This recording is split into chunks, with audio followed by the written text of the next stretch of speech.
Hey, what's up, comrades? I've got a low-effort car video for you guys tonight. Driving around and about, running errands, and something's been on my mind.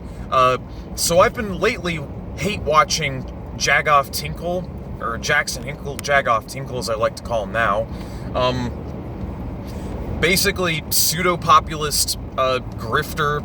I like to hate watch him, honestly, more than anything else, but he's going to be debating Sam Cedar on Force the Vote in the Squad, and I very much look forward to watching Sam Cedar fucking hands him his ass with trimmings. I'm just saying right now, Sam Cedar's going to obliterate Jackson Hinkle. He does not know what he's getting into. Sam Cedar's a good rhetorician, and he's not prone to using the same slimy, bad faith debate tactics as Vosh. But anyways, that's not what I wanted to talk about. I wanted to talk about Force the Vote. So, for the uninitiated, Force the Vote was basically an online campaign pushed by Jimmy Dore to pressure AOC and the Squad to leverage their votes against Nancy Pelosi as Speaker of the House last year so that they could float Medicare for All to her desk and basically pressure Pelosi to passing it to the Senate and then basically getting it on the Senate floor, the House floor. Getting Medicare for All on the floor so that a vote could ultimately be casted on it. That's what Jimmy Dore was talking about, because the main selling point of the Squad was that they were going to fight for the workers and that they were going to push for progressive legislation. Well, what ended up happening is when push came to shove, AOC and the Squad ultimately floundered and capitulated. As it turns out, they worked pretty hard to get inside the club, and now that they're in the club, there's a little interesting catch-22. I'm sure they all mean well. AOC and the Squad, I'm sure they're genuine, I'm sure they mean well, and I'm sure they are, like, these legit progressive politicians. I'm just saying, I believe they care. I do believe they care. I also believe Bernie cares. But the thing is that the catch-22 is that they can't influence, and they have to water down their message and their rhetoric and advocacy. They have to water it down so they can maintain their careers. And at the same time, by watering it down, they maintain their careers, but then they're not able to get anything done, basically. So ultimately, what happened was AOC and the Squad didn't want to suicide bomb their fucking campaigns, even though they implied they might just.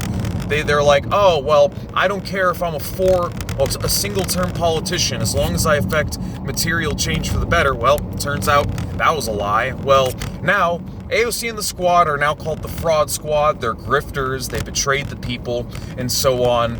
And I understand why people feel that way, and I think there's a lot of good criticisms you could make that AOC and the Squad are basically have fallen prey to liberalism. That's all it is. They've basically fallen prey to liberalism. But what can you expect? The prerequisite for existing within the swamp that is Congress in the United States government, the prerequisite for even being there is basically being corrupt. You want to get anywhere in United States politics, you have to be corrupt. Under a best case scenario, you can be like Bernie Sanders and slip provisions in all these bills to amend these little bills here and there to grant minor concessions to workers from time to time. That's pretty much been Bernie Sanders' role, and that's at best what AOC and the Squad can do. But there's two sides of this. The one side is that they're grifters, Force the Vote. My position is I am a critical supporter of Force the Vote, because even if it gets shot down and fails, now you have a propaganda tool for future agitation, because it's on record, all these politicians that voted against it to shoot down Medicare for All, a super infinitely useful policy that would have been great to enact and draft during a deadly pandemic like the one we're enduring right now. You would have that on record, and then you'd be able to primary labor representatives against them in potential future elections. So it would have been excellent as an agitation and propaganda tool. But on the other hand, it also would have gotten the Democrats, the collective of the Democratic Party, to come down on and descend upon AOC and the Squad like the banhammer of God. Like a swarm of fucking antibodies killing a germ inside a body. That's exactly what the Dems would have done. They basically would have went out of their way to do huge media and propaganda campaigns and just end their political careers.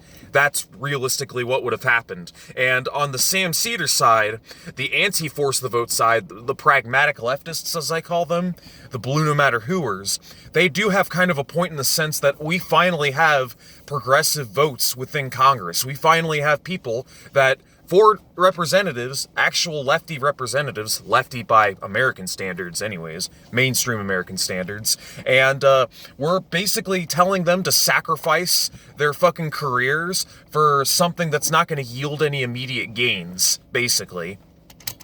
And that's ultimately what it came down to. So they see it as unrealistic, unpragmatic, as usual, even though they may or may not acknowledge the usefulness of it as a propaganda tool. So with that being said, here's the reason why Force the Vote was doomed to fail. Just a brief summary.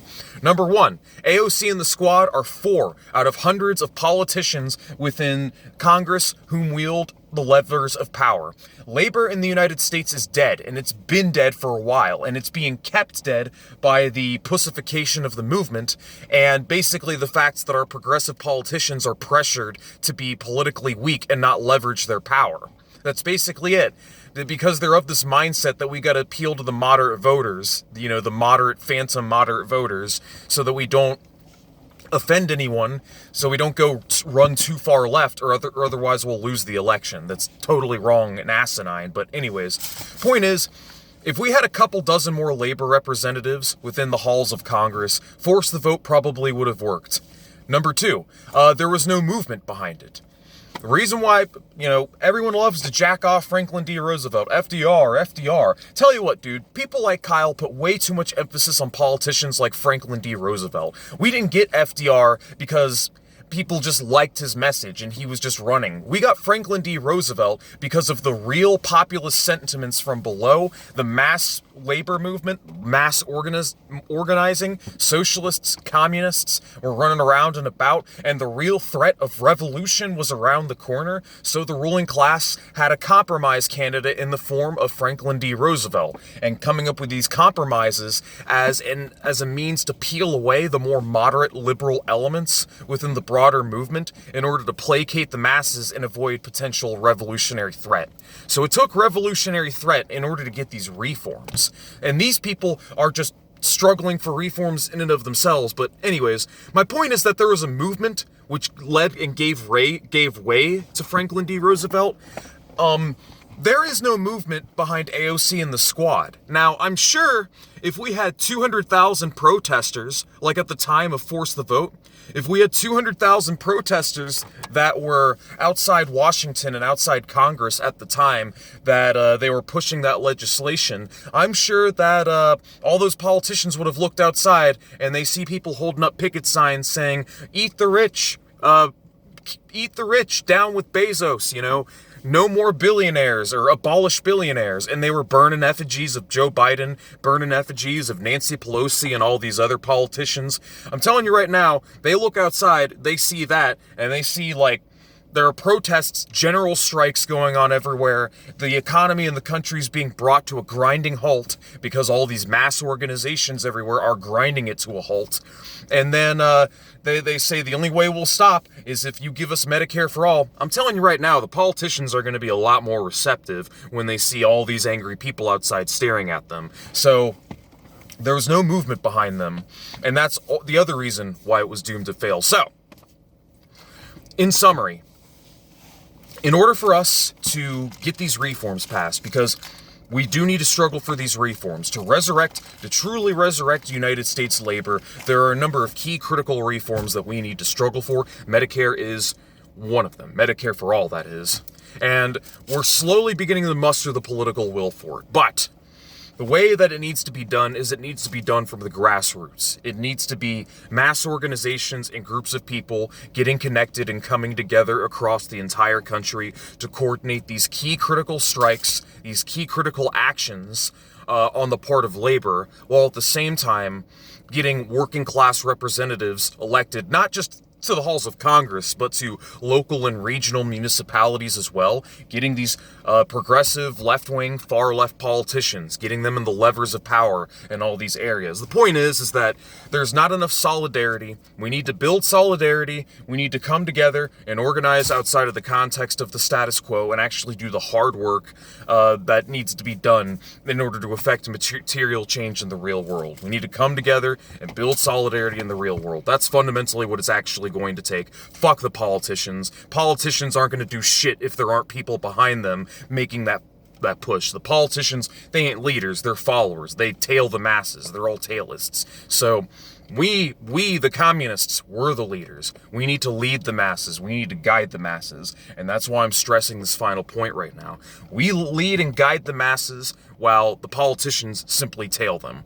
But if we're able to lead the guide the masses towards taking action that will fundamentally affect change on a direct material level, then we could leverage labor and ultimately get these reforms passed. And if we get Medicare for all, if we're able to get a $25 minimum wage, a 30-hour work week, if we're able to get free college, if we're able to leverage one by one these reforms begot reforms. It paves the way for more radical politics down the line, and before you know it, we have resurrected the labor movement in the United States, and now socialism actually has a fighting chance in this country. So, with that being said, this is my message tonight.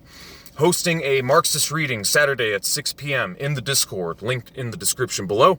So, if you want to learn some Marxism, we're going to be reading Socialism, Utopian and Scientific, and a small pamphlet titled On Authority by Engels.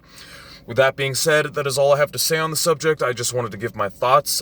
Please remember to rate, comment, and subscribe. And, yeah, that's all I have to say. Peace out.